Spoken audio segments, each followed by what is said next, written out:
cooperation, and do the best we can to expand the convergence of our interests and achieve the biggest synergy possible. The Chinese people have always celebrated and striven to pursue the vision of peace, amity, and harmony. China has never and will never invade or bully others or seek hegemony.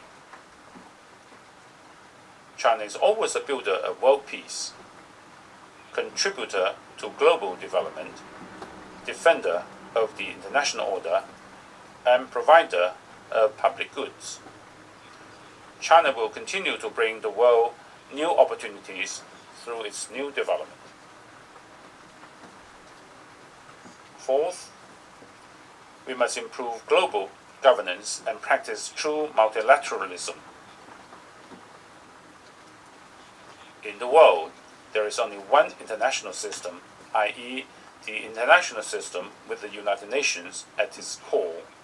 There is only one international order, i.e., the international order underpinned by international law.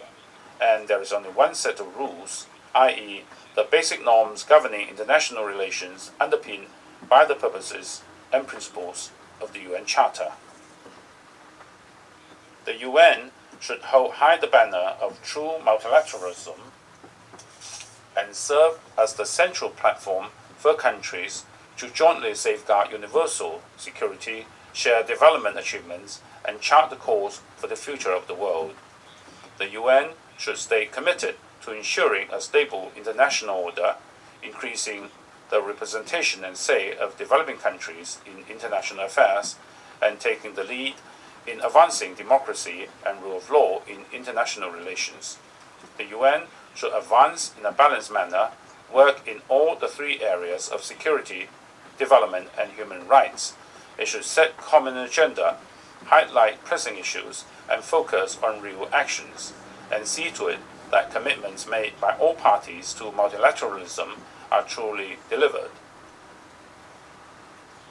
Mr. President, the world is once again at a historical crossroads. I'm convinced that the trend of peace, development, and advancement for humanity is irresistible. Let us bolster confidence, jointly address global threats and challenges, and work together to build a community with a shared future for mankind and a better world for all.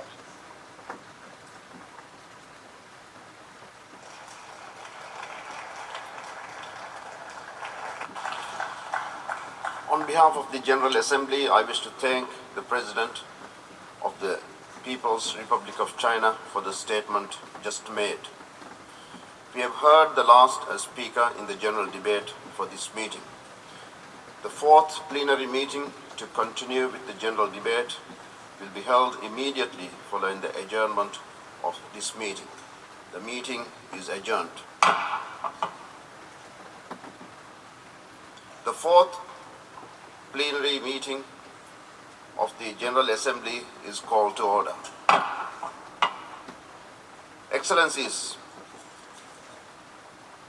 the previous meeting we started early this morning has gone over the scheduled time by around 55 minutes. I wish to remind members that the list of speakers for the general debate has been established on the basis that statements should be no longer than 15 minutes to enable all speakers to be heard at a given meeting. I thank you for your cooperation. The Assembly will hear an address by His Excellency Zoran Milanovic, President of the Republic of Croatia. I request protocol to escort His Excellency.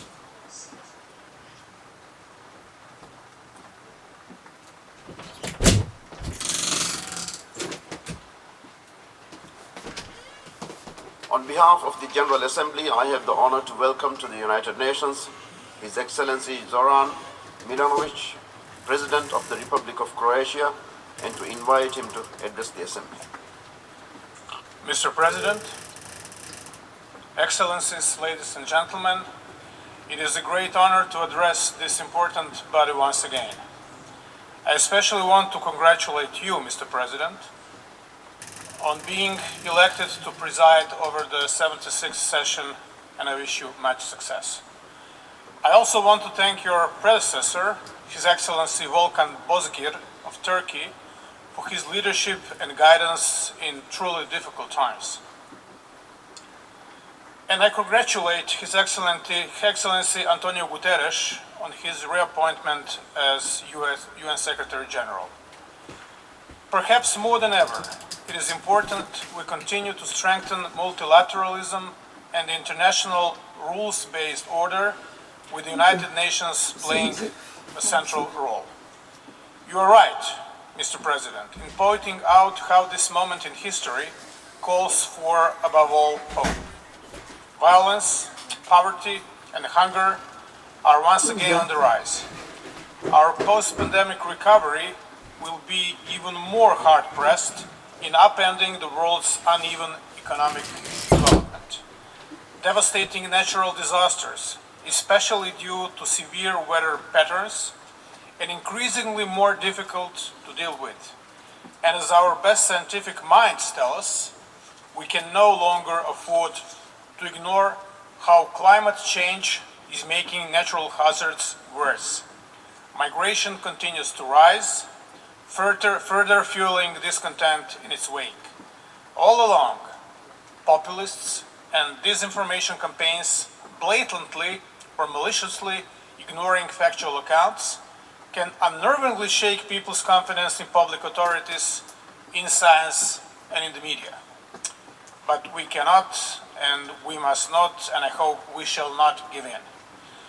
It is our responsibility as global leaders to tackle these false narratives head on, to win back the people's trust, and to give them hope. Multilateralism, global solidarity, and international cooperation have little, if any, alternatives. It is a sound way forward for rational beings. The United Nations stands only to benefit from its cooperation with regional multilateral actors, like, in European context, the EU, the Council of Europe, the OSCE, and NATO. I therefore want to re-emphasize Croatia's commitment to our collective efforts in tackling the many challenges before us. This includes taking action on climate change, our commitment to solidarity in times of crisis, protecting human rights, and upholding international law, humanitarian law, promoting education and the empowerment of women, peaceful conflict resolution, fighting organized crime and corruption, countering terrorism, and dealing with disruptive technologies. Mr. President, the COVID-19 pandemic is a historic test for our generation. How we respond today, both individually and collectively, will greatly shape the world's generations to come. Croatia is pleased to have been able to coordinate with Afghanistan the resolution on the comprehensive and coordinated response to the coronavirus disease pandemic, which not only set a stage for our recovery, but also for building back better. The resolution also recognizes the value of an integrated One Health approach. By better understanding the health-related interlinkages of humans, animals, and our ecosystem, we stand a better chance at tackling antimicrobial resistance, as well as preventing and containing another major zoonotic disease outbreak. I think we all share in the aspirations of a comprehensive, multi-sectoral engagement in strengthening national, regional, and global capacities, as well as society's overall resilience to future pandemic. Let us maintain momentum and keep working towards a more robust architecture that will reinforce global health security. The World Health Organization plays a pivotal role, and therefore its further development and strengthening is essential. Establishing legal standards and assuring compliance is a fundamental part of an effective multilateral cooperative response. This is why Croatia actively advocates the Pandemic Preparedness and Response Agreement.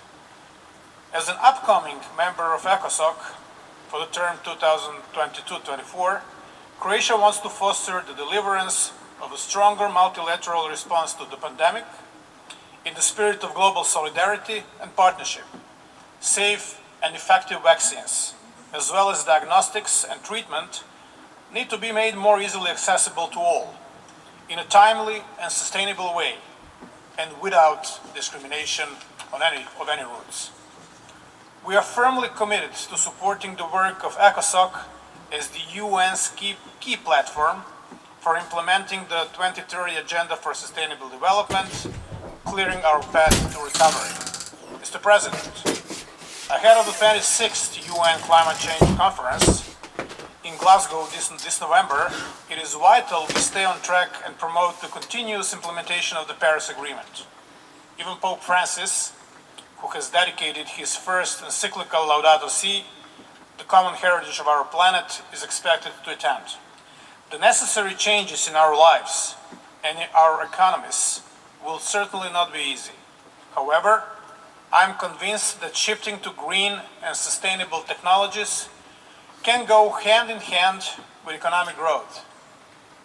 Croatia is actively setting up a legislative and strategic framework, which is a prerequisite for coordinated action on climate change. Our commitment